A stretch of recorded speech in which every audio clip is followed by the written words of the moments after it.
কি দাবি নিয়ে আসছেন? আচ্ছা, আমার নাম সবির হোসেন খান। আমি একজন শারীরিক প্রতিবন্ধী মানুষ এবং সরকারি প্রাথমিক বিদ্যালয়ের সহকারী শিক্ষক হিসেবে আছি আমি। এই আন্দোলনের শুরুতে যখন পদযাত্রা করা হলো, কেন্দ্রীয় শিক্ষার্থীরা, কেন্দ্রীয় নেতৃবৃন্দ বললো যে সবাইকে নামতে হবে, আন্দোলনকে নামতে হবে। আমরা সবাই নেমেছি, সব ধরনের মানুষ নেমেছি এবং প্রতিবন্ধী মানুষও নেমেছি। 2 তারিখ থেকে 5 তারিখ পর্যন্ত গুলি করা হচ্ছে, তখনও আমরা প্রেস ক্লাবে ছিলাম, শহীদ মিনারে ছিলাম, এমনকি শাহবাগেও ছিলাম। আমি হুইল চেয়ার নিয়ে যেহেতু নেমেছি, আমি থাকি, যে কোনো আমার আম্মাকে সহযোগিতা করতে হয়েছে আমার হুইল চেয়ার নামার জন্য। 5 তারিখে আমার আম্মা নামতে দিবে না, উনি ভেবেছেন যে তুমি হবে, তুমি যেও না, তুমি ধরতে পারবে না। তারপরও আমার অসুস্থ আম্মাকে রেখেও আমি নেমে গিয়েছি যে আমাদেরকে দেশ স্বাধীন করতে হবে, সরাতে হবে। দুঃখজনক হলেও সত্য, এই বৃদ্ধ স্বাধীনতা থেকে বলা হচ্ছে, সেই স্বাধীনতা পাওয়ার পরেও আমরা সবাই মিলে প্রতিবন্ধী মানুষরা জীবনে ঝুঁকি নিয়ে নামার পরেও যখন অন্তর্বর্তীকালীন সরকার গঠন করা হচ্ছে, সবাইকে রাখা হচ্ছে, সবার আগে লাঠি দিয়ে ফেলে দেওয়া হচ্ছে প্রতিবন্ধী মানুষদের। 53 বছর যাবৎ আমরা অবহেলার শিকার, বৈষম্যের শিকার। নতুন বাংলাদেশের শুরুতে প্রথম 2 দিনের মধ্যে যদি আমাদের সাথে এই আচরণ করে, তাহলে আমরা খুবই কষ্ট নিয়ে বলতে হচ্ছে, আমরা আশা হব, কারণ আমাদের মনে হচ্ছে যে আমাদের এই বৈষম্য অচিরেই দূর হবে। আজকে আমরা একটা দাবি নিয়ে এসেছি, প্রতিবন্ধী মানুষের কথা প্রতিবন্ধী মানুষরাই বলতে পারবে। যেমন নারীদের কথা নারীরা বলতে পারবে, হিন্দুদের কথা হিন্দুরা বলতে পারবে, খ্রিস্টানদের কথা খ্রিস্টানরা বলতে পারবে, আদিবাসীদের কথা আদিবাসীরা বলতে পারবে, আমাদের কথা আমরাই বলতে পারবো। আমাদের আজকে দাবি, অন্তর্বর্তীকালীন সরকার যত ছোট হোক, যত বড় হোক, প্রতিবন্ধী মানুষের প্রতিনিধিত্ব রাখতে হবে, রাখতে হবে, রাখতে হবে। যে আজকে আপনারা উপস্থিত হয়েছেন, কেন উপস্থিত হয়েছেন?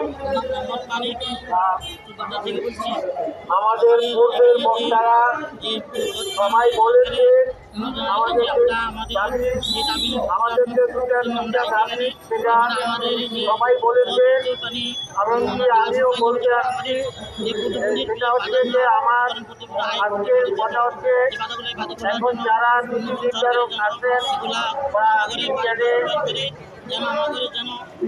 অন্তর্বর্তী সরকার গঠন হতে যাচ্ছে, এটা যারা ভূমিকা রাখতেছেন, আমাদের মহামান্য রাষ্ট্রপতি এবং সেনা প্রধান বা আরো যারা আছেন, আমাদের ঢাকা বিশ্ববিদ্যালয়ের শিক্ষক মন্ডলী এবং ছাত্র সমাজ, নারীদের অধিকার, শিশুদের অধিকার, সবকিছু একটা নির্দিষ্ট মন্ত্রণালয়ের হাতে আসলে যায় না। এখন সময় এসেছে পরিবর্তনে, এখন সময় এসেছে রিফর্মের। এই বিষয়গুলো আমরা যদি মাথায় না রাখি, প্রতিবন্ধী মানুষের কথা, প্রতিবন্ধী মানুষের গরম কিন্তু প্রতিবন্ধী মানুষই বলে।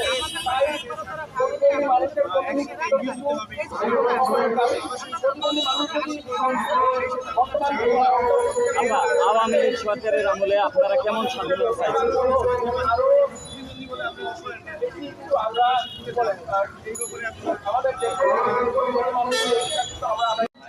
এই আশা নিয়ে আমরা এখনো আছি, আমরা এখনো আশাহত হইনি।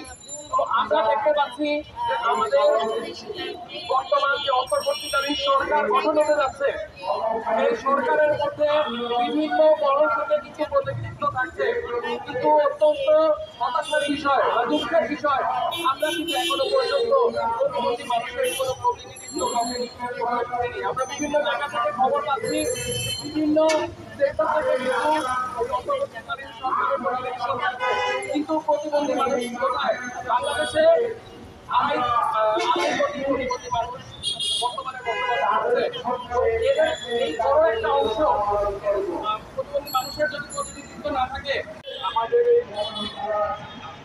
এখানে আসছি প্রতিবন্ধী অধিকারের আমাদের সরকার পরিবর্তন সরকারের কাছে আমাদের আবেদন, আমাদেরকে এত বাদ দিয়া ফেলে না, তাহলে আমাদেরকে কষ্ট হবে। আওয়ামী লীগ সরকারের আমলে আপনাদের কেমন ভাতা দিত এবং কেমন সুবিধা দিয়েছে? তো আপনারা এখন কার কাছে দাবি করছেন? সরকার তার ক্ষমতায় নেই। আমাদের দাবিটা আসলে ভাই আর কাছে দাবির জন্য না, বেশিরভাগই প্রয়োজনীয় প্রশ্নগুলো আমাদের দেশে নতুন সরকার আসবেন, তার কাছে দাবি করছি।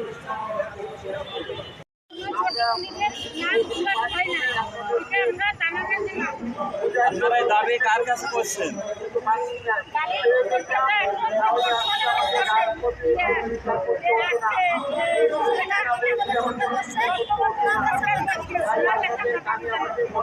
আওয়ামী লীগ সরকারের আমলে আপনারা কেমন স্বাধীনতা পাইছেন?